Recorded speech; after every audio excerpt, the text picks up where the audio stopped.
The biggest reason for bad play and technically great players, players who have a lot of potential, is being a little bit afraid of the shot and being afraid of cutting the cue ball loose.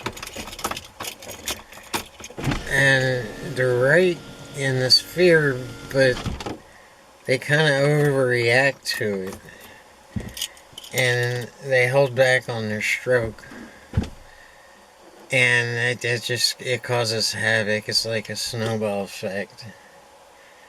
You should be concerned with letting Whitey loose, but not overly concerned and paranoid about it, and this is what's happening to him.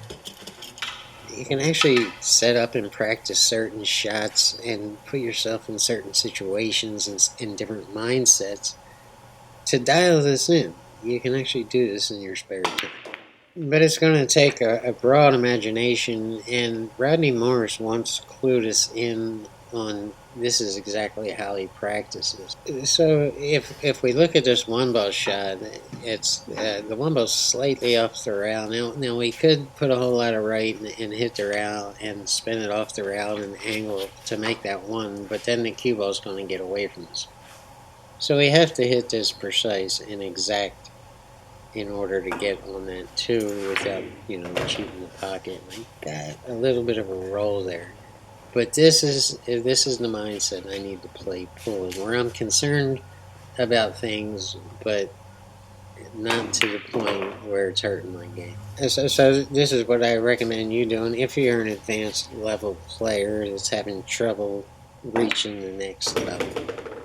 And now you see I'm loose, but my shoulder's still up. I'm not doing anything stupid, and the pattern's pretty obvious from here. So it was all about that one ball shot. And then you'll see me get on the 8, of course I'm concerned about not getting the right position on the 9, which I didn't. I undershot it. But I don't stagnate myself by, number one, calling myself any names, beating myself up. And I still make the 9 because I'm in that light-hearted frame of mind, but not to the point where I don't care anymore. I care a great deal as I get down on this 9. I'm just not going to let the bad shape hurt my shot on the 9 ball. And they're not just missing the position; they're jumping up on the ball and they're putting a bad stroke on the ball. And, their wrists are twisting, their elbows are dropping. They're just a little too concerned about it. You have to walk this line and pull to where you're relaxed but not too relaxed. You're tense but not too tense. And there's this really fine line, and sometimes we find it and we get ourselves in dead stroke and we just feel like we can't miss. That's where you want to get to, and that can only happen if you're hitting that level of relaxed but not too relaxed, uptight but not too uptight. Once you find that line, you should key in on it and practice getting there, because you're never going to hit the higher levels of pull until you understand what's happening and you can turn it on and turn it off. So yeah, I honestly recommend setting up shots that are difficult, that you're capable of missing, but if you're shooting good that you can make and gain position and do everything right. And then put yourself in this imaginary, very stressful situation like the finals of the Turning Stone Quest. Just something where your career is riding on you playing well. And practice playing under those stressful conditions where it would be easy to tell yourself, I don't belong here. When you do absolutely do belong there. So if you watch me run this rack, you'll see me get a little bit bad on the 8-ball. And you can concern yourself with shooting the 8-ball and getting bad on the 9-ball. I'll explain this more when we get to it. Or you could tell yourself, you know what, it doesn't matter if you underhit this 8-ball or overhit it.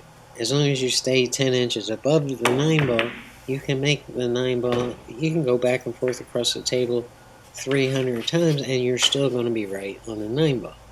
Now, it would be easy to shoot to get on the 8-ball and worry to death about getting bad on the 9-ball when you don't have to do that. It's very unnecessary and it's going to hurt your game.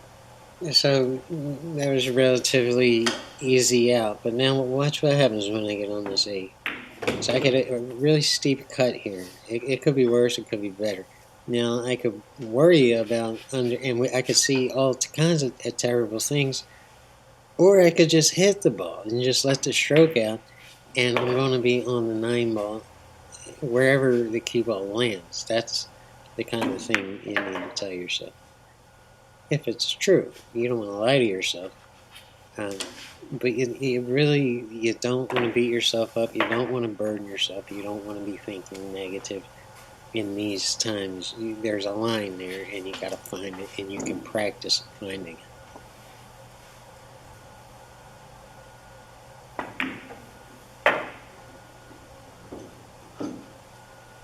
When I get like this, some people take me as arrogant or cocky, and they're just misreading me. I'm not arrogant at all. And I can get a little cocky, but it's not like I think I'm, God's gift to pull. That's not what's going on.